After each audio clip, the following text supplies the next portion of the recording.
Hi, David Balestri here from Giant Maker Coach. I'm excited to be kicking off this series of videos where I'm going to teach with regards to the 7 capitals that entrepreneurs need to build if they hope to build great enterprises and have great success in businesses. Now, I want to just start straight off the bat and say that some of the seed thoughts, some of the outline thoughts for what I'm going to be sharing come from a masterclass that I was doing with Dr. Charles O'Malley from Nigeria. I was really stirred by some of the seed thoughts that he planted, and I thought, you know what, I'm going to take some of those and I'm going to extrapolate them out so that those that are attached to the business people that I mentor, the entrepreneurs that are around my life, can really benefit from them. You know, it's not uncommon for me to have people contact me and say, you know what, I feel like I've got a business inside of me, or maybe they say, look, I'm in business and I'd really love to do this with my business, but you know what, I just don't have enough financial capital to either launch or scale the enterprise. And you know, I get that. I get that financial capital has its place and it's important, you know.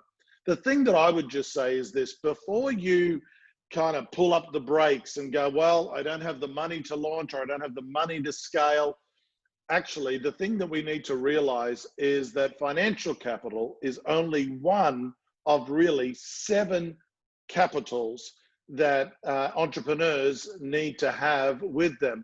And the interesting thing, and I think you'll see this as you engage with these series of videos, that actually a number of these other capitals that I'm going to speak about will actually affect how much financial capital either comes to you or how you operate in the midst of it.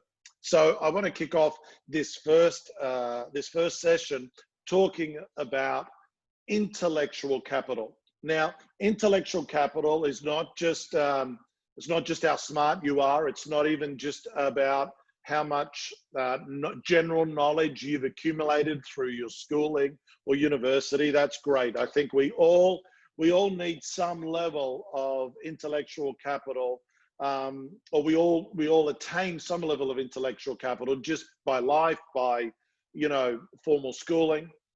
But for the entrepreneur, one of the greatest assets that you can have is a real understanding or a real discipline about building the intellectual capital in your life, particularly around a product, a process, an industry, you know, with regards to, depending on what you're involved in. Let me give you an example.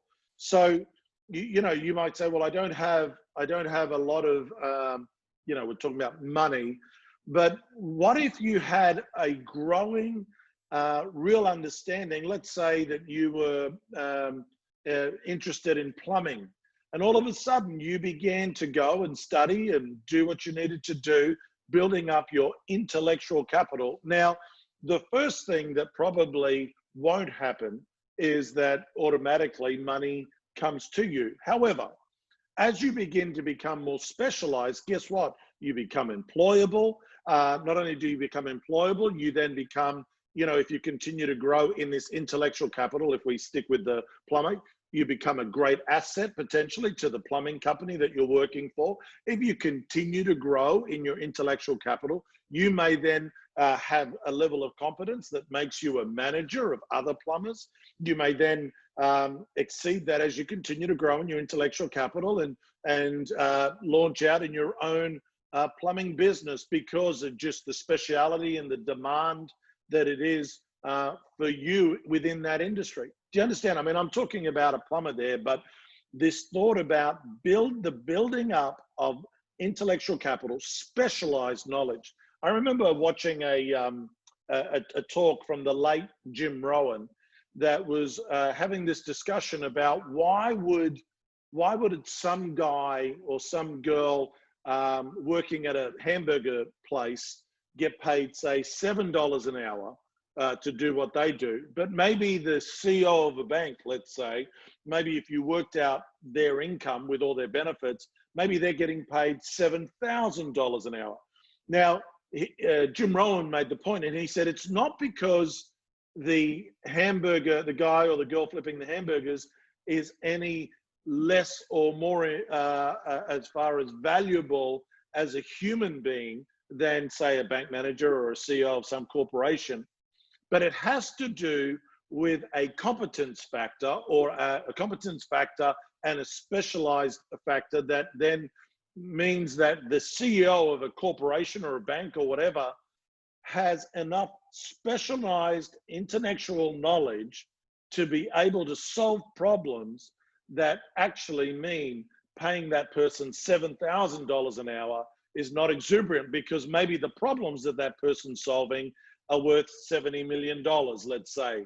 Whereas the person solving a problem of someone needing a hamburger, you know, I mean, how much can you charge for a hamburger, is probably worth $7 an hour. So here's the thing, with regards to this first capital, all entrepreneurs need to have a growing discipline of how to build intellectual capital upon your life.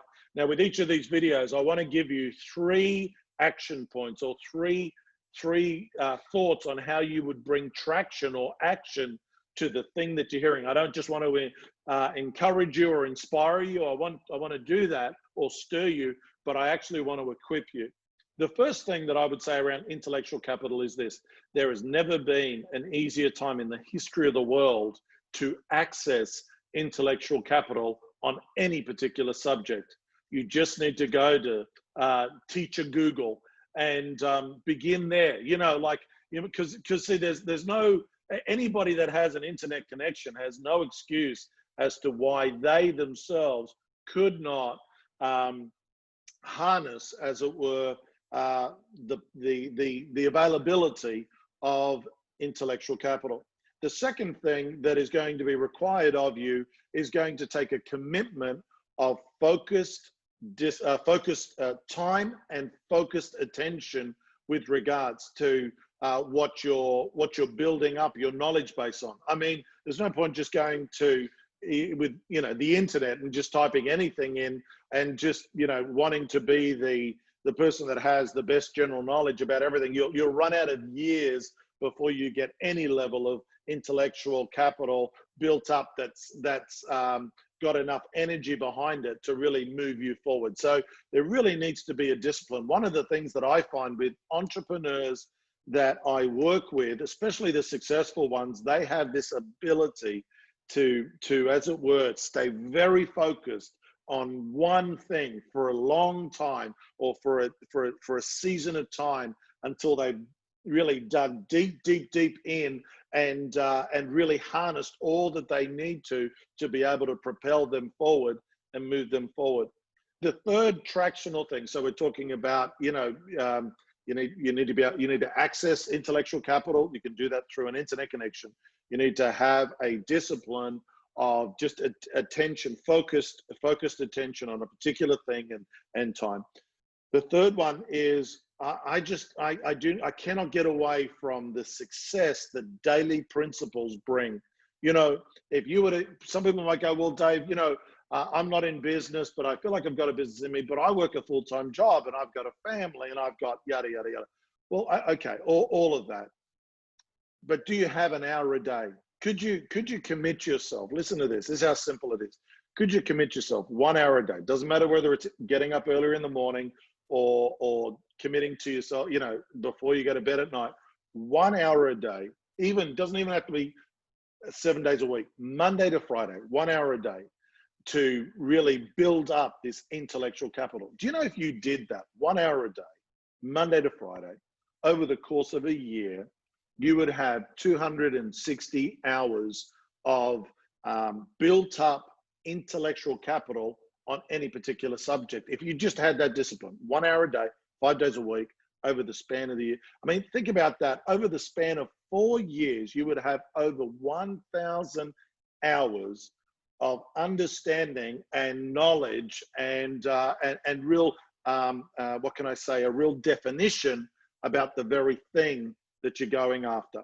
It doesn't matter today where you are or what you're doing, or you might say, well, I haven't even started. the reality is that within 4 years, you could have 1,000 hours of understanding. Now, just think about how powerful that would be with regards to not only launching a business in a particular area, or if you're in business, scaling your business. I've been a practitioner of this. I began committing myself actually to 2 hours a day, 5 days a week. And I did that. I've been doing that since I was 21 years old. I'm 47 years old. And so that means that I have over 13,000 hours committed to, and I've sort of stayed across 3 particular genres. Has to do with motivation. The motivation industry has to do with business and finances, and it has to do with spirituality and philosophy. Over 13,000 hours. And as a result of that, you can just imagine, I always say to people, you know, when you have time with me, you're not just, you know, paying me for an hour, you're paying me for an hour's access to a 13,000 hour library in which hopefully we can, you know, really bring value into whatever conversation we're having. This first capital, intellectual capital, I encourage you to commit yourself to really, if you're not already, really get this as part of a discipline, as part of your practice, and it will support you, strengthen you, and lead you forward into really shoring up whatever enterprise, whatever business, whatever dream it is that you're going after. I'm looking forward to sharing the 6 other capitals with you in other videos coming shortly. See you soon.